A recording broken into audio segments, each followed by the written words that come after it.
محترم جناب محبوب صاحب کراچی، ہم آپ کے ممنون ہیں، السلام علیکم۔ آپ نے ہماری ویب سائٹ اہلسنت.net پہ یاد فرمایا،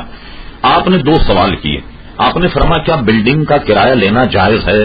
تو محترم اگر کسی کی بلڈنگ ہے یا مکان ہے، اس کو کوئی آدمی اگر کرائے سے دے تو اس کا کرایہ لینا ہمارے جمہور فقہا کے نزدیک جائز ہے، اور یہ داخل ربا یا یہ سود نہیں۔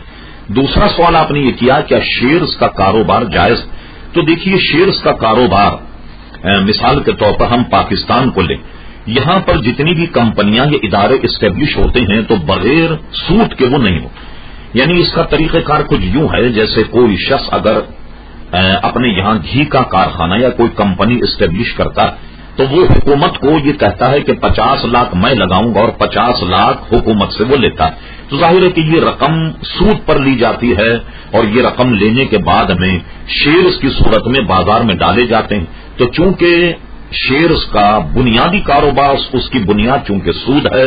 کوئی کمپنی بھی پاکستان میں بغیر سود کے اسٹیبلش نہیں ہوتی، اس لیے علماء نے عام طریقے سے یہی فتویٰ دیا کہ شیئرز کا کاروبار اور اس کی خرید و فروخت ناجائز ہے، بلکہ آپ کے ذہن میں یہ رہے کہ یہ پاکستان اور مسلمانوں کی کم نصیبی کہیے کہ پاکستان میں جتنے بھی شیئرز کا کاروبار، یہ کوئی بھی جو ہم نے اپنے طور پر تحقیق کی بغیر سود کے کوئی بھی شیئرز کا کاروبار اس ملک میں نہیں پایا جاتا،